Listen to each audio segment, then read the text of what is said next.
bem-aventurados os humildes, ou pobres de espírito, porque deles é o reino de Deus. Primeira característica do salvo, do verdadeiro, do crente raiz, do crente, porque tem o crente e o crente. Crente está em extinção.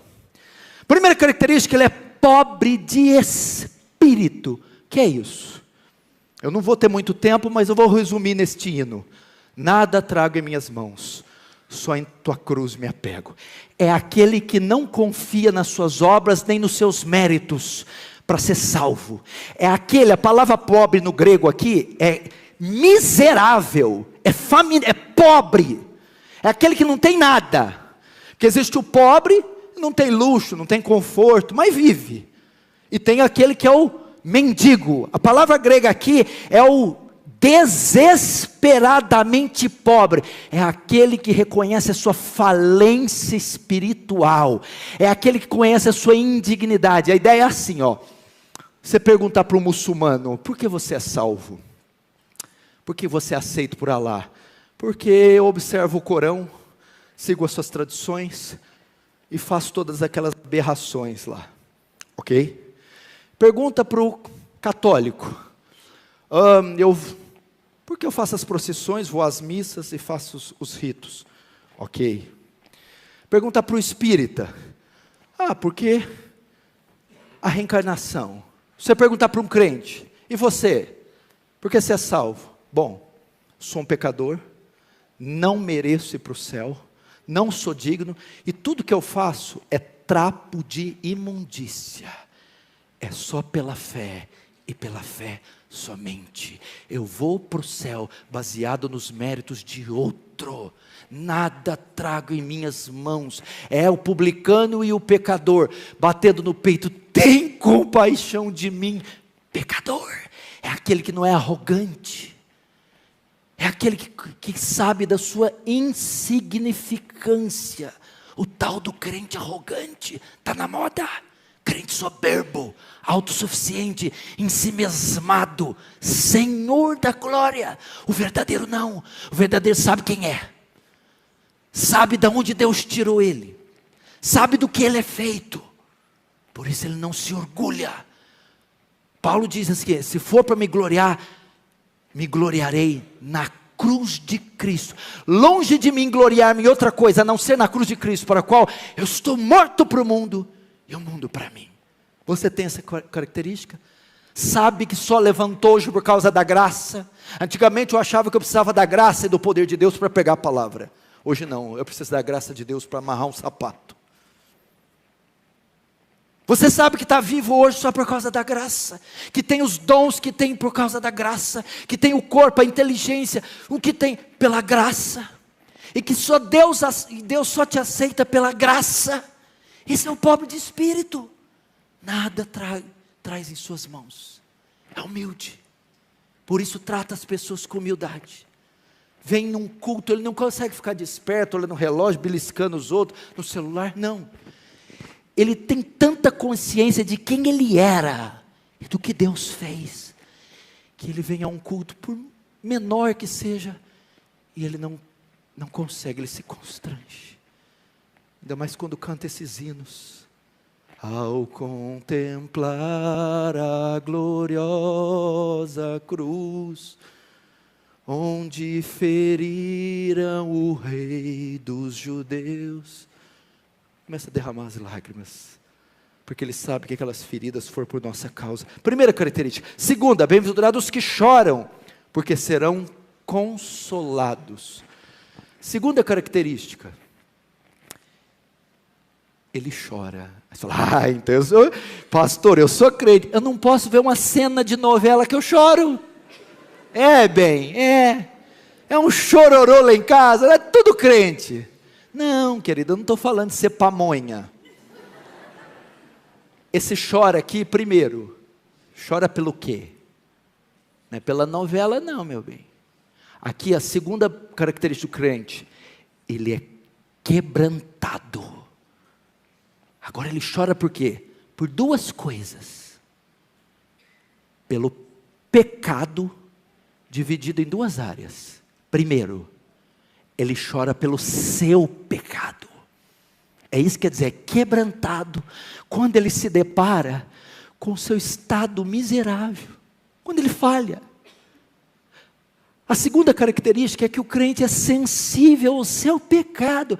Gente, nós estamos perdendo isso. Qual a última vez que você chorou pelo seu pecado? Ah, pastor, mas sabe como é que é? Irmãos, o pastor Hernandes usa um termo muito interessante. A pior coisa que tem para o crente é ele se acostumar com o sagrado. Se acostuma. O crente é sensível ao seu pecado. E ele chora quando ele tropeça. Quando ele entristece a Deus, ofende a Deus, é uma marca dele.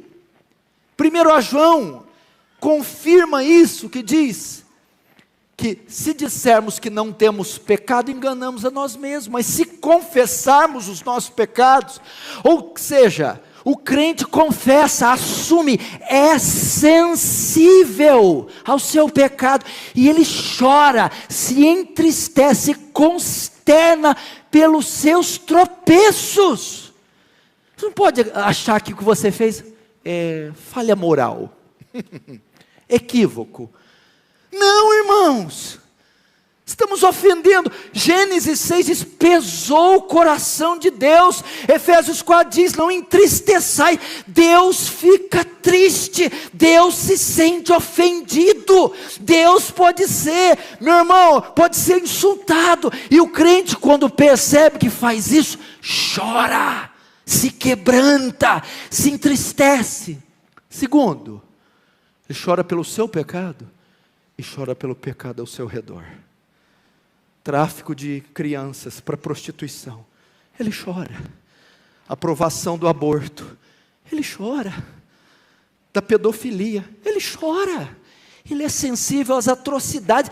Agora esses crentes sentam na frente do jornal e vão vendo aquelas terror e vão dar risada. Ah lá, pedofilia. Que é isso? Ah lá, caiu uma bomba matando não sei o que. Que isso? Quando ele vê essas leis espúrias, quando ele vê essa sujeira do Senado, do Congresso, quando vê as atrocidades que são feitas com inocentes, ele chora. Eu conheço gente, a gente está perdendo esse tipo de crente, que vê o tipo de notícia desse, crianças são abusadas no orfanato, ou tráfico de adolescentes para prostituição, desligam o noticiário, entram no quarto, Senhor, eu não conheço aquelas jovenzinhas de 12 anos, que estão sendo vendidas na Índia, para exploração sexual, mas eu oro por elas, tem misericórdia, poupa essas meninas, livra elas, salva elas. Só vê o noticiário desligar, para ir orar por pessoas que ele nunca viu, que ele não sabe quem é. Temos que resgatar isso. E esse é o perfil. Jesus não viu as multidões, o que ele fez? Se compadeceu delas, porque eram ovelhas, sem pastor. Tudo que Jesus fazia, ele curava, fazia tudo, não era? O que a Bíblia fala que ele sentia antes? E movido de íntima compaixão, curou, multiplicou, sarou, ressuscitou, quebrantado. Nossos olhos estão muito secos, tem gente morrendo aos montões no mundo, gente. Olha o que aconteceu lá em Moçambique, olha o que aconteceu lá, 7 dias, 5 dias depois, a praia trazendo os corpos, meu Deus do céu, que atrocidade, vidas sendo esmagadas como insetos. E nós não podemos estar dando gargalhada, ao menos temos que ir no quarto, Senhor, tem misericórdia dessas pessoas. Eu estou indo ao Paquistão agora, em novembro. O pastor de lá me mandou as fotos. Eu vi tudo. E eu sei que eu corro risco de vida. Mas a Bíblia diz, como invocarão se não ouvirem? Como invocarão em quem não crê? E como crerão se não ouvirem? E como ouvirão se não pregarem? E como pregarão se não forem enviados? Amém. Tenho que ir. Terceira, Bem-aventurados os mansos, porque herdarão a terra. Então, primeiro, o crente é pobre de espírito, reconhece a sua falência, é humilde. Segundo, ele é quebrantado. Terceiro, ele é manso. Manso aqui, importante você saber, as bem-aventuranças não são qualidades naturais. O extrovertido, o manso, que é bonzinho, sossegado. Não é isso. São qualidades espirituais. Não tem nada a ver com temperamento, nem personalidade. O manso, muita gente pensa, é o tranquilo, sossegado. Não, não é isso. O manso está ligado ao Salmo 37. O que é o manso? O manso é aquele que não entra em disputa, que não faz barraco. Esse é o manso, não tem a ver com ser introvertido. O manso é assim, vou dar um exemplo. Lembra de Ló e Abraão, seu sobrinho Ló? Quando foram disputar os pastores as terras. Eu quero esse lado. Abraão disse, está vendo a esquerda? Se você quiser, pega ela, essa parte da terra. Mas se você não quiser essa, pega a direita. Não faz diferença para mim. O manso Abraão não entrou em disputa, não vamos brigar por causa disso não. Fica com a parte que você quiser.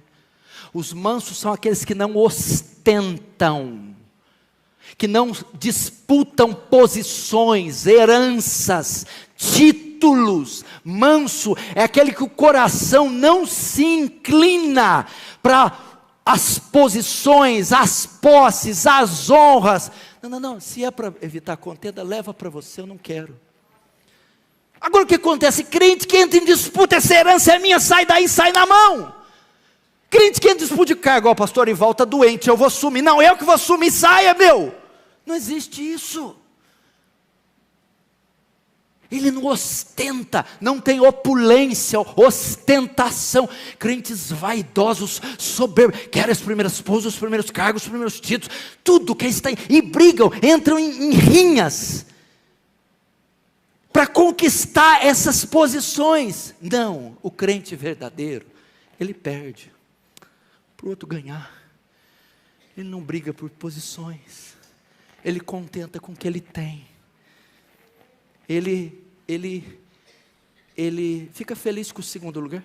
Irmão, se o primeiro lugar vai te deixar feliz, pode ficar. Ele está quietinho. Ele é igual Jesus. Não diga a ninguém quem te fez isso. Jesus não quer popularidade. Jesus tirou muitos enfermos da multidão para curá-los fora da cidade. Por quê? Porque Jesus era manso. Lembre-se disso, meu irmão. Não entramos em disputa, não ficamos brigando para quem vai sentar na esquerda ou na direita do lado dele, não ficamos disputando cargos, prestígio, disputando heranças. Nosso coração não é inclinado. O manso, a palavra mansa aqui no grego é a ideia de uma fera que foi domada, essa fera é comum do ímpio. O ímpio quer o primeiro lugar, quer o melhor, quer tudo para ele. Ele disputa, e é uma disputa acirrada, ele se empenha. O justo não, ele teve esse coração, essa fera dominada, domada, domínio próprio, autodomínio, domínio das suas faculdades, das suas inclinações.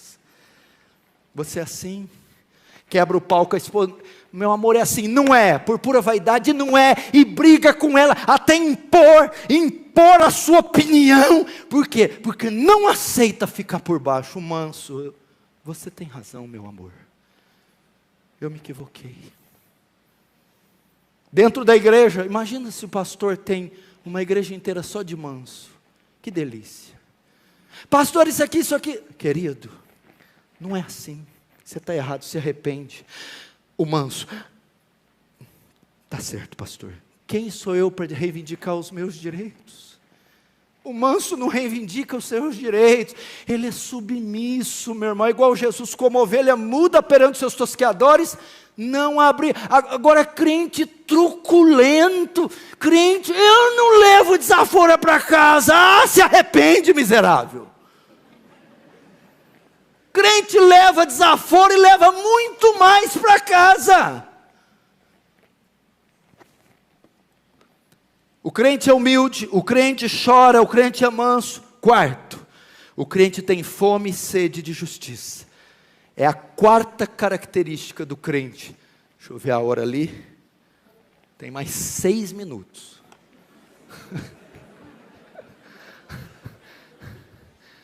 Lloyd Jones não gostava nunca de fazer nada ao vivo, porque falou, e se o Espírito mover em mim? Como é que faz? Faz Espírito dar licença, que o horário de TV cortou. Venceu. Vamos lá, vamos chegar.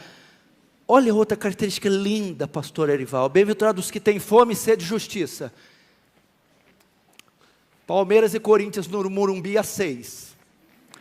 Às 6 um culto aqui na Pinheiros. O crente? Mas ele nem hesita, ele nem titubia, ele vai no culto. Fome e sede de justiça é, ele tem um interesse pelas coisas espirituais, em detrimento às naturais. Ele é fominha, onde tem culto ele está, vigília ele está, escola dominical ele está, ele compra livro, ele compra Bíblia, ele ouve o louvor no carro, ele vê pregação em carro. Fome de Deus, fome de Cristo, fome do Espírito. Agora Jesus, você fala, o crente está feliz, é tão alegre, aí você fala para ele, vamos no culto. Que é isso, gente? Ele está numa felicidade, e falando das coisas dele, e não sei o quê. Vamos fazer o culto doméstico? Ih, acabou a graça. Irmãos, uma das marcas, por exemplo, vamos dar um exemplo, vamos lá. Quem tem fome, está 2, 3, 4, 5 horas sem comer. Depois de 5 horas, vai procurar o quê? Vai fazer o quê? Procurar comida. Então, a pessoa que está com fome, fica perto de uma geladeira, fica perto de uma lanchonete, num restaurante, quer saciar a fome. O crente verdadeiro fica próximo de onde tem alimento para ele. Fica próximo a um culto, a escola dominical, uma igreja, a um culto doméstico, livros, a biblioteca dele, o quarto de oração, porque ele quer se fartar de Deus. É isso. Não é fome pelos títulos, fome pelo mundo, fome por essas coisas. Não, ele tem fome de Deus. É bom demais. Aí vem um novo convertido na igreja da gente, todo entusiasmado. Não, menino, para com isso, vai passar. Não faça isso. Se ele estiver pegando fogo, bota mais fogo nele. Lá na nossa igreja, quando aparece um assim, eu dou a chave. Vai, filho, fica trancado aí, vai.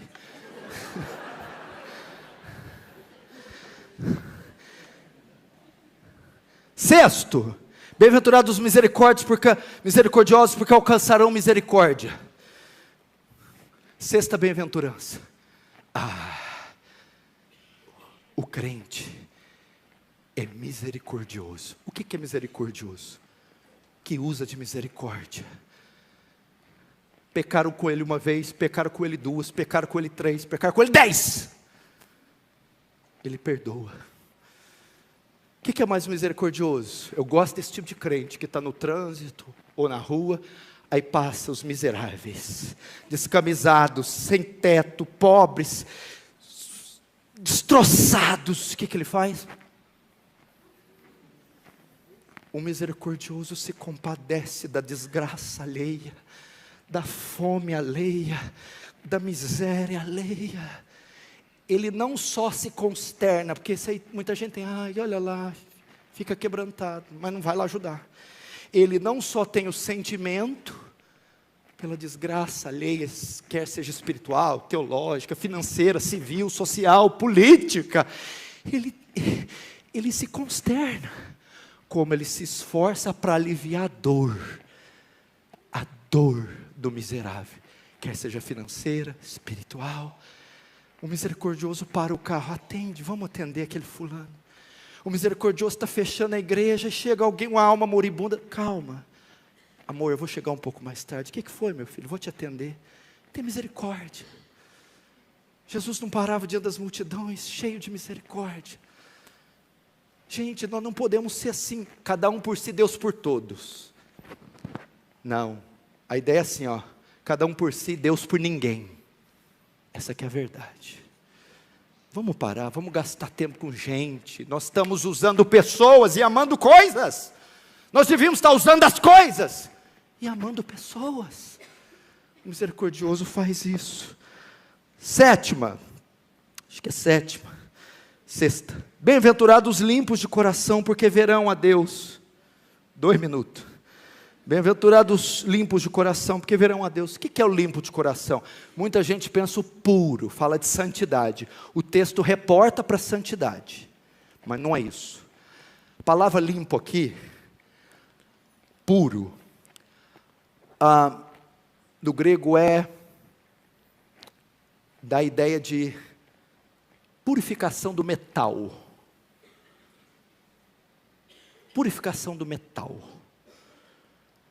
Quando você pega um metal valioso, o ouro, por exemplo, e colhe da natureza, ele está cheio de metais, de impurezas. Você submete ao fogo, aquelas impurezas, sai o ouro, fica genuíno. Essa é a ideia. Bem-aventurado aquele que não tem metais, lealdades competindo no seu coração. Ídolos, metais, ídolos, competindo no coração. É aquele que tem um coração singelo, único e exclusivo para Deus. Esse é o puro, um coração singelo, sensível, sem ídolos, sem disputas, entregue totalmente a Deus, como o de João Batista, quando ele chegou: eu não sou o Cristo, aquele que vem após mim é maior do que eu, cujo eu não sou digno de desatar sandálias. Convém que ele cresça e que eu diminua. Olha o puro. Esse é o puro. Agora o sétimo, bem-aventurados os pacificadores, porque são chamados filhos de Deus. O que é o pacificador? Promotor da paz? Aponta para essa ideia. Onde tem uma contenda, ele chega, a contenda cessa. O crente de hoje, onde não tem contenda, ele chega, a contenda começa. Eu falo assim em tom de brincadeira, mas com um pesar, porque eu sei do crente barraqueiro. Irmão, se não der certo na palavra, vão te dar uma tunda, irmão. Vocês não conhecem esse termo aqui, tunda? Surra, irmão. Não, a ideia do pacificador é assim, ó. Justificado, pois pela fé temos paz para com Deus. Ele se reconciliou com Deus, mediante a cruz de Cristo, paz. E agora, pacificador, ele pega outros que estão em inimizade contra Deus e os reconcilia. Esse é o pacificador, que pega os pecadores que são inimigos, estão em briga com Deus, e mediante a pregação do Evangelho, os reconcilia. Último, bem-aventurados os perseguidos por causa da justiça, porque deles é o reino de Deus. A oitava é consequência de se ter as outras 7. Por ser humilde, manso, quebrantado, puro, misericordioso, pacificador, o mundo recebe isso com hostilidade. Então eu sou perseguido por possuir as outras 7. Não é perseguido porque pagou o carnê atrasado, porque está devendo, não. É perseguido por ser santo, puro, justo. O mundo recebe isso com hostilidade e persegue. Então vai a oitava. Gente, o que está acontecendo com a perseguição? Ninguém persegue nós mais. Ninguém odeia a gente mais. O mundo está uma delícia. É stand-up comedy, gospel, é pastores em programas de TV, talk show. O mundo e a igreja está um casamento, está um romance que é uma coisa de doido. Nós nunca seremos amigos desse mundo. Se perseguirão a mim, perseguirão a vós. De todos sereis odiados por causa do meu nome.